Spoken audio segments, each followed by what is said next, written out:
Bueno, vamos a ver entonces anemias hemolíticas, que es un tipo de anemia regenerativa que cursa justamente con hemólisis. La hemólisis es la destrucción de la sangre, ya sea porque tiene su vida media cortada o por la depuración aumentada.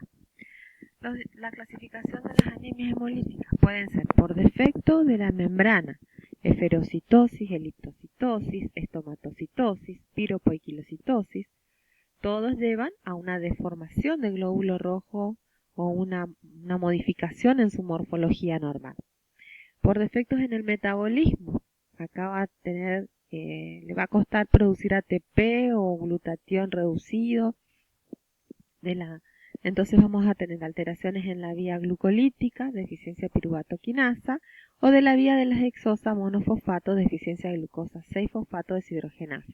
Hemoglobinuria paroxística nocturna, aquí hay una alteración en el glucosil fosfatidilinositol, está mutado el gen que codifica la síntesis de y este sirve de anclaje para el CD55 y el CD59 que protegen al eritrocito del complemento, por lo tanto es atacado por y se produce la hemólisis. Por defectos en la hemoglobina, puede ser que se produzcan pocas globinas, o sea, un defecto en la síntesis de globina y dé lugar a las talasemias, o puede ser que las que se producen sean anómalas, que son las hemoglobinopatías estructurales, hemoglobina C y hemoglobina S. Por mecanismos inmunológicos, aloinmunes, que se pueden dar por incompatibilidad RH o ABO en una transfusión o de madre a hijo, o autoinmunes por anticuerpos fríos o calientes, y mediadas por medicamentos, que en este caso lo que se produce es anticuerpos cruzados, digamos. Hay como una inmunización cruzada. Mecanismos físicos y químicos o mecánicos, como la hemodiálisis, los venenos, agentes oxidantes, microangiopatía, síndrome urémico hemolítico, coagulación intravascular diseminada, la PTT. Es decir, que pueden haber defectos en la membrana, pueden haber defectos intracorpusculares, o sea, de citoplasma, que pueden ser los enzimáticos en el metabolismo, o en la hemoglobina, talasemia hemoglobinopatía, o extracorpusculares como los inmunológicos y los mecánicos físicos químicos. Entonces, las anemias hemolíticas se caracterizan por la hemólisis, o sea, disminución de la supervivencia del glóbulo rojo, cuya vida sabemos que es de 120 días, se reduce por debajo de 100 días, estamos en presencia de hemólisis. El efecto de la hemólisis tiende a ser contrarrestado mediante un aumento de la regeneración eritroblástica, y acá va a ser fundamental la secreción de eritropoyetina, que es la que regula esa reposición de glóbulos rojos a través de la eritropoyesis. Por lo cual, si nosotros observamos una médula ósea en una anemia hemolítica, vamos a ver una hiperplasia de la serie roja, vamos a observar una regeneración eritroblástica, y comparada con una médula ósea normal, fíjense ustedes cómo los eritroblastos la población eritroblástica está muy aumentada con respecto a una médula ósea normal. Entonces, dentro de las anemias hemolíticas tenemos dos tipos de anemias hemolíticas: la que cursa con una hemólisis compensada y las que tienen un componente hemolítico. Las que tienen hemólisis compensada llevan a un aumento de la eritropoyesis que retarda la aparición de la anemia.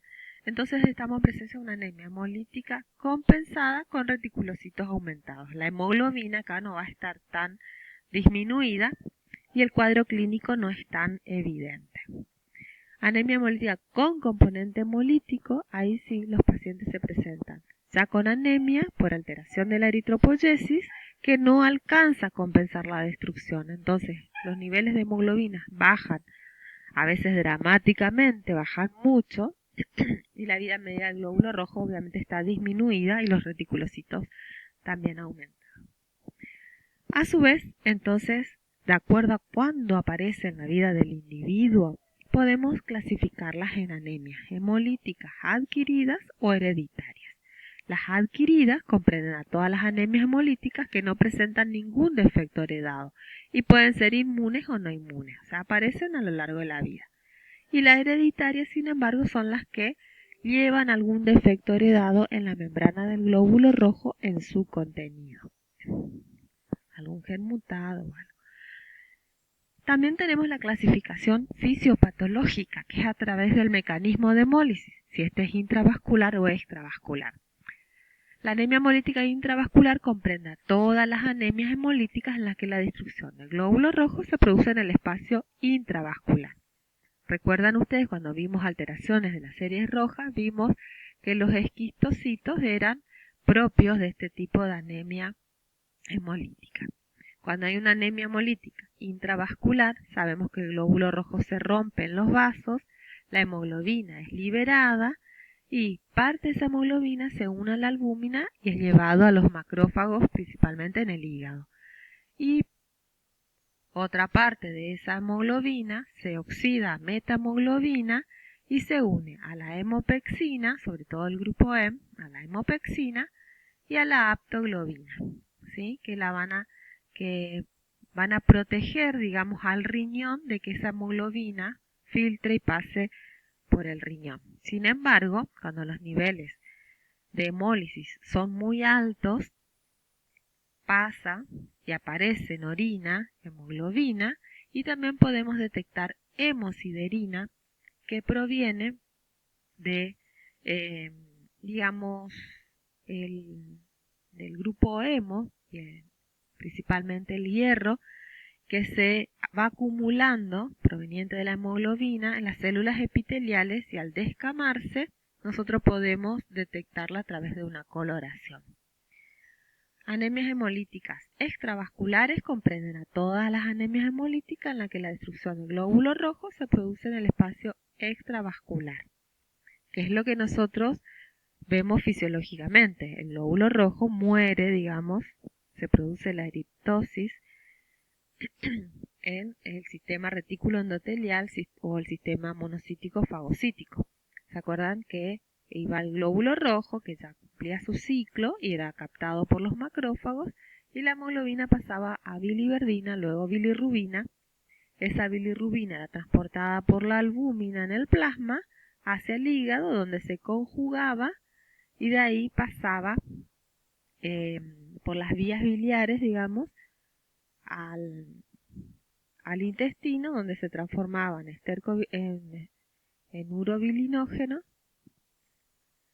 y que era luego eliminado como estercobilinógeno por el intestino, que pasaba a estercobilina, o urobilinógeno por el riñón, que pasaba a urobilina, ¿sí? Entonces tendrían que repasar, que ya lo vimos.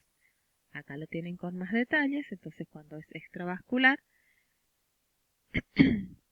y cuando es intravascular. ¿Cómo se presenta? El cuadro clínico tiene valores de laboratorio también que lo caracterizan, y acá es importante detectarlo porque la forma de presentación puede ser muy diversa, digamos, ¿sí?